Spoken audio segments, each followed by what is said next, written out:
बिहार के पूर्व मुख्यमंत्री भारत रत्न जननायक कर्पूरी ठाकुर का कल 37वां पुण्यतिथि था।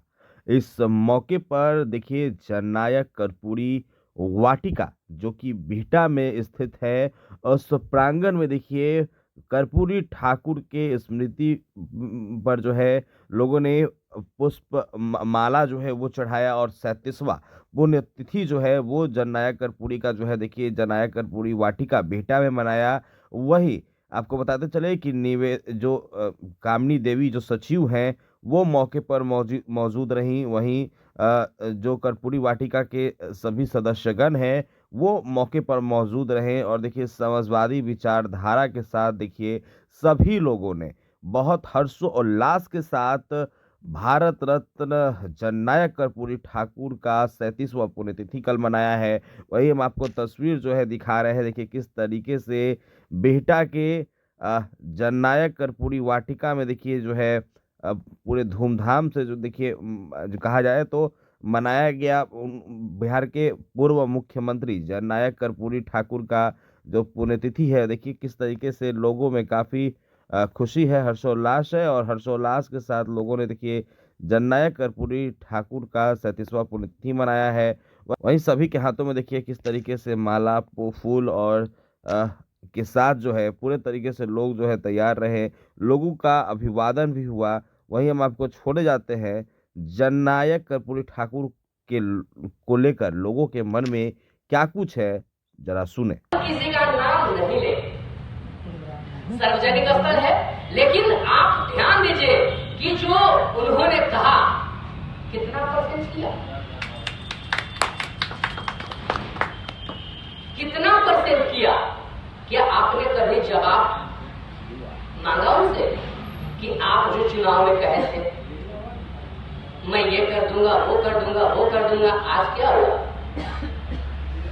कहीं का भी जनप्रतिनिधि हो, वो यहाँ के माननीय हो, एमएलए हो, एमपी हो या किसी दल या किसी पार्टी का हो, ये नहीं कह रहा हूं कि मैं इस दल का हूं, उस दल का हूं, इस पार्टी पे मैं आरोप लगा रहा हूं। लेकिन जिस दिन जनता जागरूक हो गई कि मुझे मेरे वोट का हिसाब चाहिए, तो वो देंगे भी और आपका काम देंगे। सहज तरीका है, बहुत सारा काम चलता है नगर परिषद से या प्रखंड से। बहुत लोग जो निचले तबके के जो लोग हैं उनको कोई जानकारी देने वाला नहीं कि बीपीएल का फॉर्म कैसे भराएगा, आवासीय का फॉर्म कैसे भराएगा, कहां अप्लाई होगा। तो क्या है, एक लाइन में बता देगा 200 रुपया दे देना काउंटर पे, अब तुम्हारा ऑनलाइन का काम हो गया सीधा। क्योंकि बीच वाला जो गैपिंग है ना, उससे मुंह मोड़ रहा है, उसको उसका जो मेहनत है ना वो बचा लिया और वो डोनेशन में चला गया। सीधे जो बीच का जो प्रतिनिधि हम लोगों ने दिया था वो अपना काम बंद कर दिए और दूसरे का काम स्टार्ट करवा दिए। तो इस तरह का जवाब हर जगह हर जनप्रतिनिधियों से मांगना पड़ेगा और ये कहना पड़ेगा कि जो हमारी मांगे हर समय आवाज उठाना पड़ेगा। आप याद कीजिए, हम जब प्रदेश उपाध्यक्ष थे तो 11-12 को धरना प्रखंड विकास पदाधिकारी और सीओ साहब के खिलाफ दिए थे और एक बार तो आमरण अनशन तक किया, लेकिन रिजल्ट मिला। यहां तो आमरण अनशन नहीं करेगा, लोग मरिए जाएंगे। धरना खिलाफ में देंगे तो फिर बदनामी लेंगे, तो फिर करे क्या? फिर करे क्या? कुंभ में इतना आदमी गया, मर गया, कौन जिम्मेवारी ले रहा है? कौन जिम्मेवारी ले रहा? टिकट तो आपने कटाया, भाड़ा तो दिया। तो हम अलग मुद्दों पे नहीं जाएंगे, सिर्फ विषय पे जाएंगे कि कर्पूरी वाटिका सुंदर बन गया है। बहुत सराहनीय कदम है कि इस तरह का सुंदर दिख रहा है। लेकिन जहां तक अभी मैडम बोली, अभी सर बोले कि ये ट्रस्ट का है, तो फिर इसकी पूरी जानकारी मुझे नहीं है। लेकिन अगर ट्रस्ट का है तो फिर इसको मुक्त होना चाहिए और एक स्पेशली कर्पूरी वाटिका का निर्माण होना चाहिए और दूसरा कर्पूरी वाटिका। तो फिर यह तो ट्रस्ट का मामला है, फिर आपके ऑफिशियल मामला है, उस पर दखल नहीं देंगे, लेकिन यही कहेंगे कि आज के जनप्रतिनिधि से अपना हिसाब लीजिए और काम करवाइए। जनप्रतिनिधि कुछ जागरूक भी हैं, लेकिन हम लोग सोए हुए हैं। ऐसा नहीं है कि सारे लोग अनएक्टिव हैं, बहुत लोग एक्टिव भी हैं, और जो अनएक्टिव हैं उनको एक्टिव करना आपका काम है। सोए हुए समाज में कुछ लोग अभी भी जागते हैं, उस जागने वाले व्यक्तित्व का खोज करना होगा। हम इसी चंद शब्दों के साथ हम जय कर्पूरी जी के जयंती पे माला अर्पित करते हुए हम अपने पानी को पुण्य देते हुए माला अर्पित करते हुए, श्रद्धांजलि अर्पित करते हुए हम अपने वाणी को ग्रहण करते हैं। धन्यवाद। भारत रत्न दिलाने में कर्पूरी जी की मूर्ति से देखकर अखिल भारतीय अवसर के आशीर्वाद दिया सब देखे और उनके प्रयास से भारत रत्न की पाली ऐसे तो उनकी मंत्रिमंडल और मांगते हैं, लेकिन ज्यादा प्रभाव पड़ा भारत में आशीर्वाद और कर्पूरी जी कि हम लोग जयंती या श्रद्धांजलि अर्पित करते हैं, उसके पीछे के रहस्य क्या है। कर्पूरी जी उस समय पैदा लिए थे जब अपने समाज में दोहन और शोषण का कार्य चल रहा था। सामाजिक समस्या ऐसी थी कि आपसी जानवरों को देखकर इस तरह से भेद होता है वैसे मनुष्यों में छुआ था और कुछ दोहन और शोषण के आधार पर समाज को 3 वर्गों में बांट दिया गया। एक वर्ग का नाम पुरस्कृत, दूसरा तिरस्कृत और तीसरा बहिष्कृत। आप लोग पूछते होंगे प्रमुख वर्गों से, यह समाज को 4 वर्गों में बांटा गया, जाति की वजह ताकि अपनी व्यवस्था जो थी वर्ण व्यवस्था थी, लेकिन वर्ण व्यवस्था को रूप दे दिया गया जाति व्यवस्था। यह जाति व्यवस्था का सहारा लेकर के मनुष्य में भेद माना गया। कर्पूरी जी हुआ तिरस्कृत समाज में पैदा लिए थे, जाति सूचक में जिसको हम लोग नाई करते उस वर्ग से थे। लेकिन इनकी प्रेरणा समाज में समरसता के लिए ऐसे हमारे कुछ वर्ता भूल गए हैं। दलितों के लिए, दलितों के एक भाग हुआ, दलितों कहीं नहीं, समाज के संपूर्ण संबंध को समरस बनाने के लिए अपना जीवन को पाया।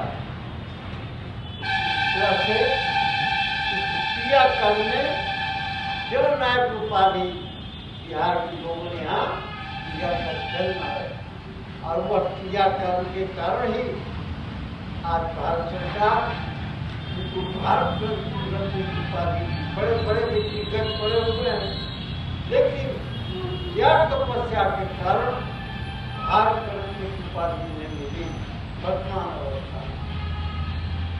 बंधुओं, अब इनकी प्रेरणा कहाँ से मिली? कर्पूरी जी के दिमाग में क्यों छाया अपना न सोच करके समाज की चिंता के समाज के समूह को देश ऊपर पर है, तो इनकी प्रेरणा मिला इनसे सुभाष चंद्र बोस से, महात्मा गांधी से, डॉक्टर राम मनोहर लोहिया से और उनके क्षेत्र के नेता थे समाजवादी डॉक्टर रामनंदन मिश्र से। उनसे प्रेरित होकर के ये अपना पढ़ाई को अब समय से मगा कॉलेज में सिखाया यूनिवर्सिटी में, लेकिन पूर्ण नहीं करते। फिर शिक्षक भी आंदोलन करते हुए और समाजवादी विचारधारा से हुए और लोहिया जी के जाने के बाद समाजवादी देवांशा में समझ के साथ गांधी थे पुष्प नारायण यादव जी थे। ऐसे ऐसे बिहार के नेता साथ मिलकर काम किया। रामानंद तिवारी थे, कपिल देव सिंह थे। यह आंदोलन के तरफ भी निकल चला।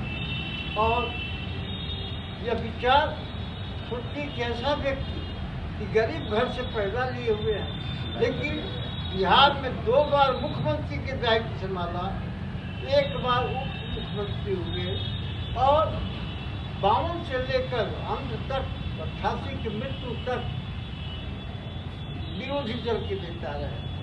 इनके साथ वहाँ भी काफी संघर्ष होता था। एक समय की घटना थी, इनको लोग अपने विचारधारा से जो जुटे हुए थे, छल से इनका गर्भ को टुकड़ा कर दिया गया। कुछ लोग चर्चा जो करते बड़ा था, लेकिन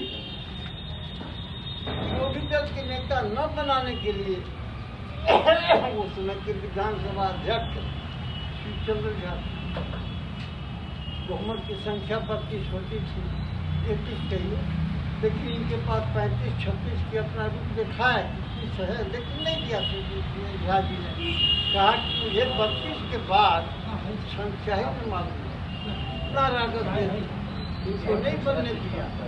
और उसी क्रम में बाद में संघर्ष करते करते अपना शारीरिक कहिए, हार्ट अटैक कहिए, अब विभिन्न प्रकार की बातें प्रमाणित न हुआ, उनको स्वाभाविक मृत्यु हुई, मृत्यु करा दी गई, ऐसा संदेह की स्थिति में हुआ। 1988 में होता है सफल हुई। तो अपने जीवन संघर्ष में कहते थे कि वही मांग माननी चाहिए ताकि सरकार में मैं लौटूँ तो मुझे बिठाना चाहिए। ऐसे उदाहरण उस समय आज विश्वविद्यालय था, अपने वर्कर इनको निकाल दो, कहे कि विश्वविद्यालय खोलनी चाहिए, कहे कि बड़ी कठिन समस्या है, सरकार में अगर हम लौटेंगे तो मैं पूरा नहीं कर पाऊंगा, हम लोग के हाथ से आपको भी छुट्टी हो जाएगी। इसलिए बहुत दबाए, लास्ट में 8 विश्वविद्यालय के बाद 2 विश्वविद्यालय पाए, 10 हो गया। और देखा कि गरीबी की स्थिति में शिक्षा की कमी है, तब अव्यवधान क्योंकि क्या रहा था, व्यवधान क्या था कि अंग्रेज के कारण लड़के सुपर मैट्रिक से आगे नहीं पढ़ते थे।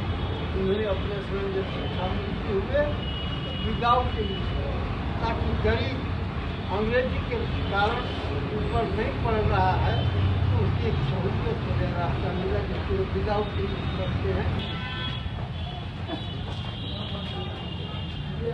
मंच संचालन कर रहे हैं भाई डी.एल. यादव जी, आगे में बैठे ठाकुर जी, आगे में बैठे हुए भाई वकील यादव जी, प्रखर वक्ता, और मंचासीन मेरे कौशल बाबू, अग्रवाल बाबू, मेरे राजू भाई, जदयू के अध्यक्ष, बगल में मेरे बैठे हुए गार्जियन बाबा और मैडम, सभी के पावर को लेकर के हम अपने पावर से कुछ बोलना चाहता हूँ। कर्पूरी ठाकुर के विचार का क्या थे नहीं थे।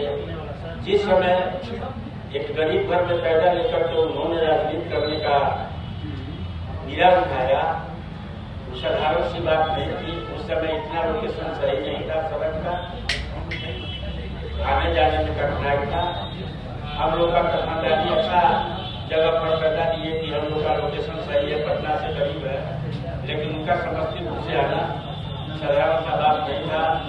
उस समय के टाइम में कोई ओवरब्रिज भी नहीं था और आज के डेट में ओवरब्रिज हुआ है। एक समय की बात है, अभी अभी उनके जो साथ रहे हुए विश्वेश्वर सिंह जी, जो उनका दायां हाथ हुआ करते थे, अभी से 3-4 महीना पहले मरे हैं, जो कि मेरे कुटुंब हुआ करते थे। उन्होंने उनके जीवने के बारे में हमको एक बताया था कि एक बार की कहानी है, जब वो साइकिल से चल करके आ रहे थे, साइकिल उनका आकर करके गंगाजल में पंक्चर हो गया, वहीं वो छोड़ दिए।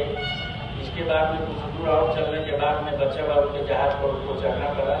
उस समय जहाज से देखे वो बच्चा बाबू का चलता था। जो कि बलेजा से उतरता था और एक जहाज था जो कि सरकारी था, वो महंदूर से उतरता था, इनका शॉर्टकट करता था।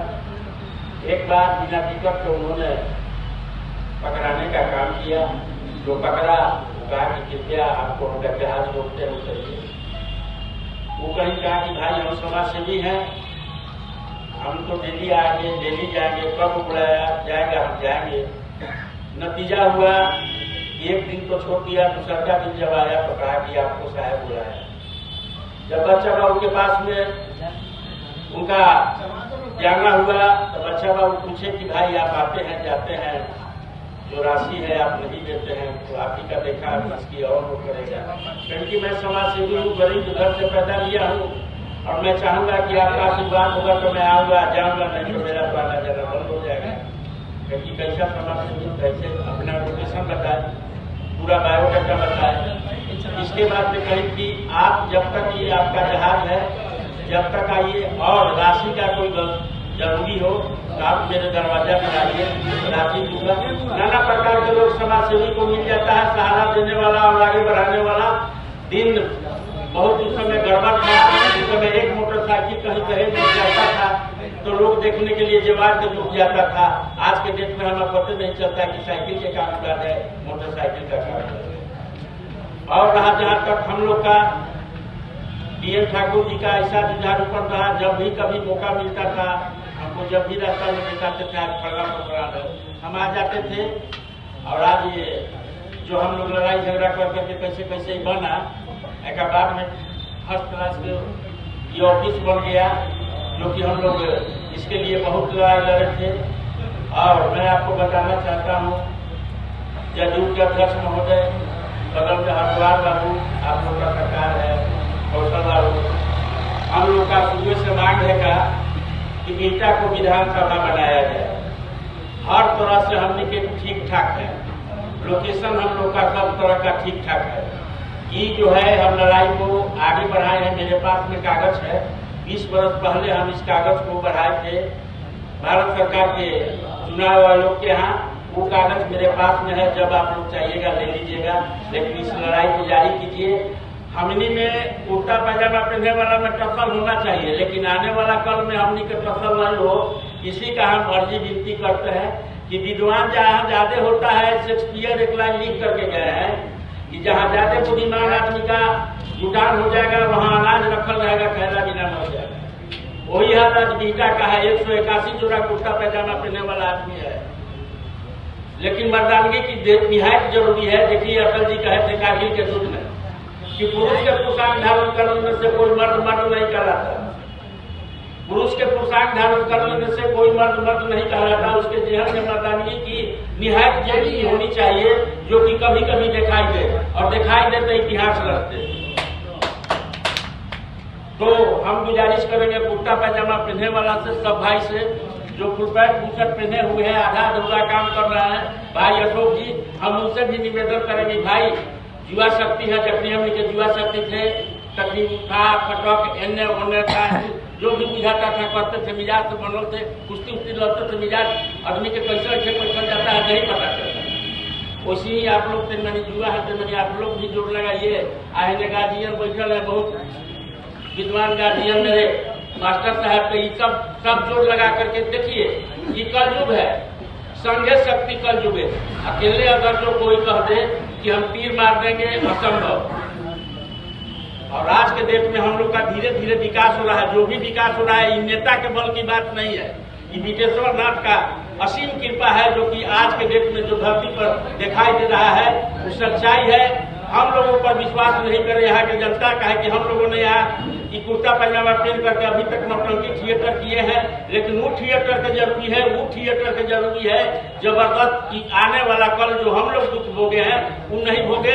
और अभी टाइम आयल है, मौका है, लेकिन धरना प्रदर्शन किया जाए कि बिहटा के विधानसभा बनाया जाए। हर लोकेशन से सही है हम लोग